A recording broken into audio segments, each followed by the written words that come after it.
8 horas da manhã em ponto, quarta-feira, 19 de maio de 2021, tem Polícia Federal em direção ao IBAMA, aos secretários do IBAMA, do ICMBio, alvo de decisão judicial. Já já a gente vai falar sobre isso aqui no Jornal Gente. Antes, claro, vamos falar sobre a greve do metrô, que hoje coloca aí grande parte da população em uma situação de extremo prejuízo no transporte de casa até o local de trabalho. O metrô de São Paulo, nas linhas 1, 2, 3 e 15, tem funcionamento parcial nesse momento por causa de uma greve de metroviários. Um momento extemporâneo para uma paralisação no meio de uma pandemia, onde se prega o distanciamento social, o que se viu foi aglomeração. E não por conta da população, né? Que, claro, mais uma vez está sendo prejudicada, mais uma vez é a vítima de toda essa situação. Pessoas que acordaram cedo, sem saber dessa greve que foi decidida ontem à noite, que foram até as estações do metrô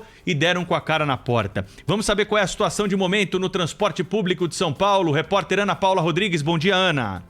Bom dia, Pedro. Bom dia a todos que nos acompanham no Jornal Gente. A situação é a seguinte: a gente tem operação parcial das linhas do metrô que foram afetadas pela greve nesta manhã. A operação deveria ter sido iniciada às 6 da manhã, pelo menos era essa a previsão do governo, mas acabou atrasando e só às 6h55 foi possível abrir o seguinte: linha 1 azul opera nesse instante parcialmente entre Ana Rosa e Luz. Então, entre um trecho da Zona Sul e a região central. A linha 2 verde opera do Alto do Ipiranga, da Zona Sul também, até a região das Clínicas, no centro. Linha 3 vermelha, do Bresser até a Santa Cecília. Então, a linha 3, que é a mais cheia do transporte em São Paulo, tem só um pedacinho no centro operando nesse instante. A linha 15 prata está fechada e não tem previsão de ser reaberta hoje. O monotrilho não deve funcionar, não tem como colocar funcionários lá por enquanto. As linhas 4 amarela e 5 lilás têm funcionamento normal, porque são as únicas linhas privatizadas aqui de São Paulo. Então, os funcionários não aderiram a essa paralisação. Agora há pouco, o metrô conseguiu abrir, Pedro, algumas integrações. Então, quem embarca na linha 1 azul consegue fazer a transferência na Luz para a linha 4, que é uma linha que está funcionando normal. No caso da linha 2, não está sendo possível passar da Chácara Klabin para a linha 5, a transferência ali está fechada. Mas o metrô abriu a transferência da Consolação ali na linha 4, né? Então esse embarque é possível. E na linha 3, não é possível agora fazer a integração no Brás, porque esse trecho da linha vermelha não está funcionando. Na República, a transferência da linha 3 para a linha 4 está funcionando. Então já é uma maneira de conseguir ajudar quem está utilizando o transporte nesse instante. Na estação Corinthians Itaquera, que é sempre muito lotada desde bem cedinho, a integração está fechada e tem uma espécie de operação comporta acontecendo, porque senão as plataformas ficam muito cheias e isso é perigoso para o usuário do transporte público. É para lá que a gente vai agora. O Lucas Josino está acompanhando de perto a situação do passageiro que até agora está sofrendo para embarcar no transporte público, né, Josino? Bom dia para você. Bom dia para você. Muito bom dia a todos ligados aqui na Rádio Bandeirantes. Pois é, a situação continua bastante complicada aqui na estação Corinthians Itaquera, uma das mais movimentadas da cidade de São Paulo. Os portões do metrô continuam fechados. Como você disse, a integração não está funcionando porque só a CPTM está aberta nesse momento, está completamente lotada, já é cheia em dias normais, hoje ainda mais. E um outro problema que, claro, por causa da greve do metrô, foi causado nos ônibus. O sistema Paese está funcionando aqui, mas está completamente lotado. As pessoas não estão conseguindo embarcar nos ônibus nesse momento. E a Radial Leste, que é a principal via aqui da Zona Leste, que liga a leste até o centro da capital, também está completamente cheia.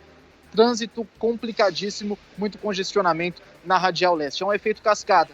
Não há previsão para a abertura dos portões aqui do metrô. Muita gente chega até aqui, vê que está escrito greve nos portões do metrô, da linha 3 vermelha, e aí tem que arrumar uma outra alternativa. Só que as outras alternativas também estão completamente complicadas nesse momento, nessa manhã turbulenta no caos aqui do transporte público. Ana Paula.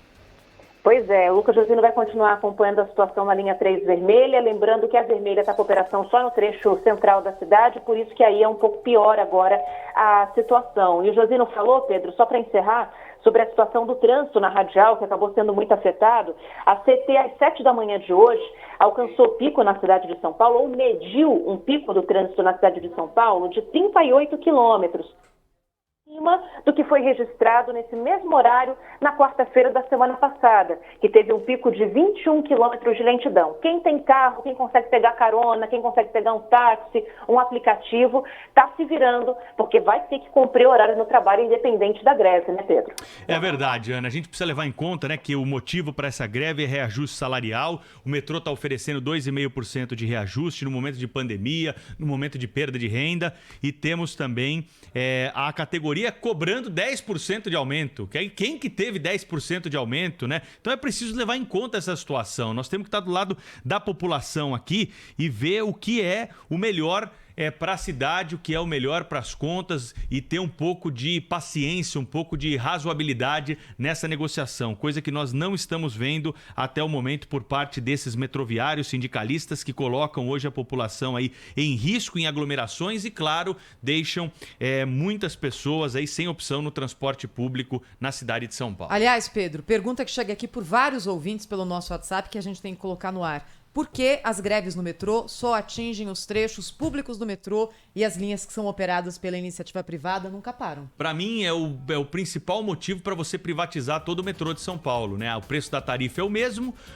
a qualidade do transporte é muito melhor. Quem anda na linha 4 e na linha 5 hoje está circulando normalmente, não teve a oferta de transporte. Aliás, nunca tem greve nessas linhas que são privadas, né? As linhas 1, 2, 3 e 15, que são as linhas públicas, essas é que ficam atingidas e são as principais do metrô de São Paulo. Foi a pergunta que eu fiz no Pulo do Gato para o secretário Alexandre Baldi sobre a viabilidade, né, de uma privatização, e ele disse que esse assunto precisa estar na mesa nesse momento para que a gente tenha mais qualidade no transporte público. E só mais uma coisa, viu, Thaís e Cláudio?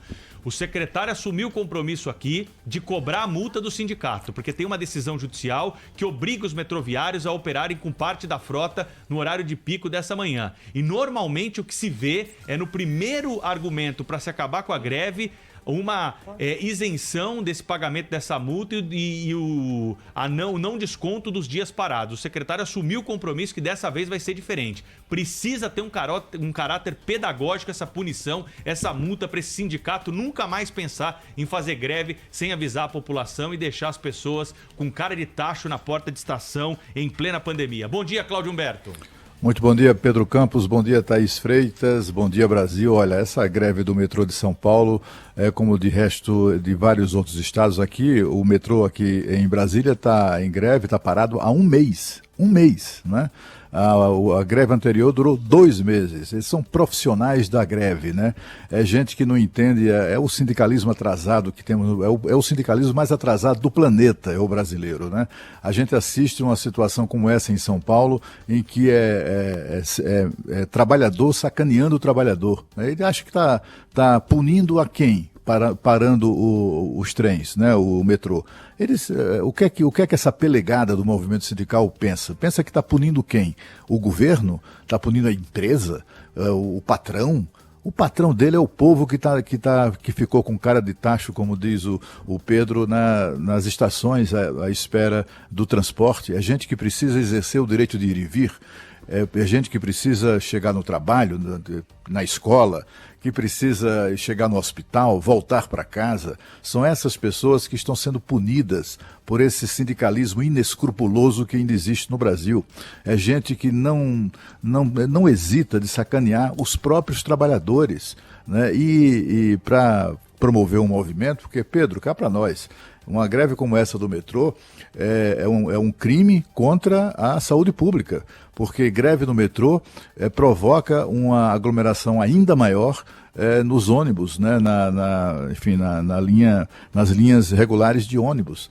A aglomeração ainda piora, aglomera também nas estações. Isso é crime contra a saúde pública. Não basta descontar os dias parados, não basta também impor a multa que foi determinada pelo TSE. O funcionamento mínimo nos horários de pico é de 80%. 80%. Né? E por que eles fazem isso? Por que não cumprem a medida da Justiça do Trabalho? Porque não acontece nada com eles. Nós vivemos aqui numa situação neste país em que sindicalistas acham que têm o direito de não cumprir decisões judiciais. Também é outro crime. O não cumprimento de decisão judicial também é crime. Essas pessoas têm que ser responsabilizadas criminalmente pelo que estão fazendo à população de São Paulo. Sabe que o secretário Alexandre Baldi trouxe um dado hoje no Pulo do Gato que me chamou muito a atenção, não deu tempo ali de repercutir mais com ele, porque é claro que a gente estava ali no calor, né, da informação por estações que iam abrir ou não. Ele disse que os funcionários do metrô de São Paulo, a média salarial, olha só, média salarial, hein? Todos os funcionários do metrô de São Paulo é de R$9 mil. Média, não é o máximo, é a média salarial. Então olha de quem nós estamos falando aqui. Num país que tem 14 milhões de desempregados, é justo quem ganha a média de R$9 mil fazer uma greve como essa? Parar no meio da pandemia? Esse é o debate que nós temos que enfrentar aqui na Rádio Bandeirantes com a sociedade.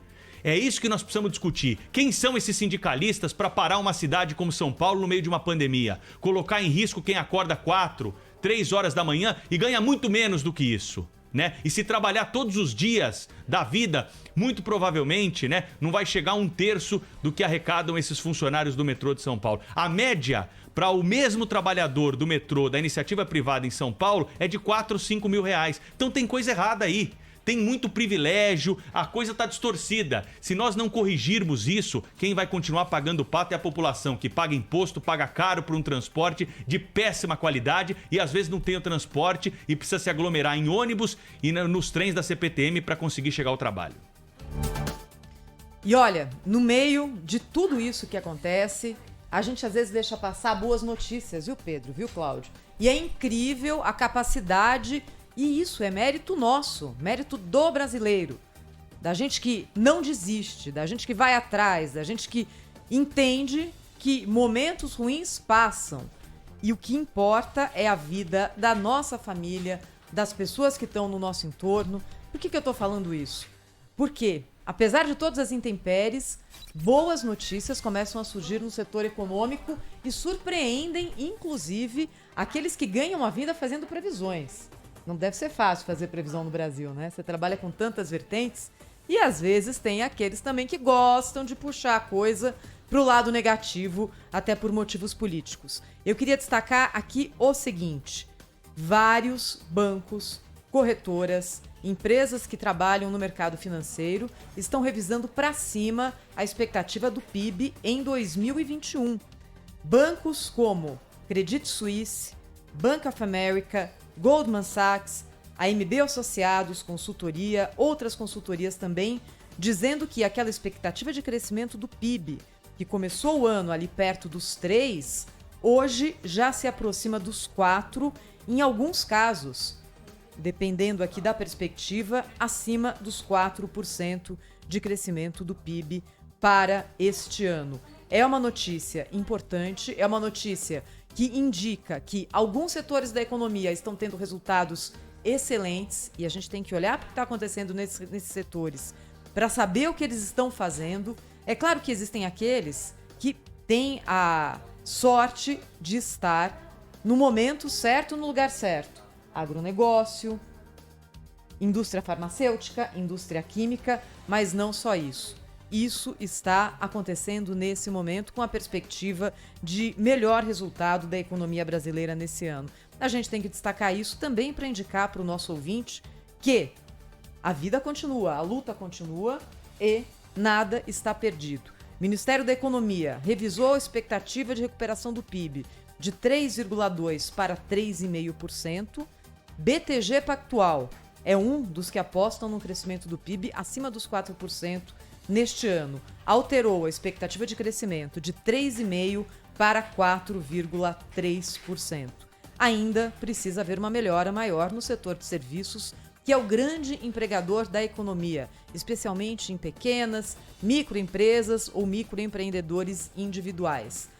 Mas setor industrial e agronegócio estão, nesse momento, puxando a nossa economia para cima, ainda bem.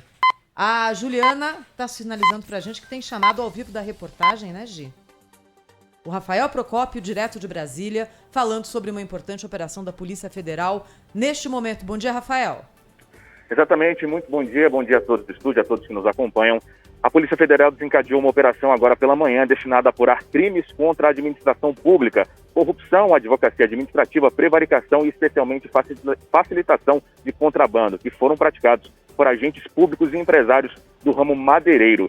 Cerca de 160 policiais federais cumprem 35 mandados de busca e apreensão no Distrito Federal e também em São Paulo e no estado do Pará. Essas foram determinações do Supremo Tribunal Federal. Além disso tudo, o STF determinou o afastamento preventivo de 10 agentes públicos ocupantes de cargos e funções de confiança, no IBAMA e também no Ministério do Meio Ambiente. Diversos nomes já estão sendo ventilados, que estão envolvidos, que estão sendo alvos desse mandado de busca e apreensão. Ainda não há confirmação de pessoas ligadas ao IBAMA, mas já há confirmação que um desses nomes que está sendo averiguado a possível envolvimento nessa situação toda é do atual ministro do Meio Ambiente, Ricardo Salles. Então, o que a gente tem por enquanto, Rafael, para ficar claro aqui, é que sim, há algum tipo de mandado de busca envolvendo o ministro Ricardo Salles. Afastamento de outros funcionários do Ministério do Meio Ambiente, IBAMA. Há já confirmação de nomes, Rafael? Não, nós ainda não temos confirmação de nomes. Há alguns nomes ligados ao IBAMA, mas exatamente as funções que eles exercem dentro do Instituto, ainda não há essa confirmação. E é bom a gente ressaltar que são mandados de busca e apreensão. Não há até então, pelo menos não foi informado por parte da Polícia Federal que está tocando essa investigação, nenhum mandado de prisão preventiva. Um dos poucos nomes que a gente tem acesso nesse momento é sim o do envolvimento do ministro do Meio Ambiente, Ricardo Salles. É isso aí. Obrigada ao Rafael Procópio, que continua no plantão em Brasília, trazendo as informações a respeito do que acontece agora envolvendo essa operação chamada Operação Acuanduba, envolvendo o IBAMA e o Ministério do Meio Ambiente. E as coisas estão quentes, né, Pedro?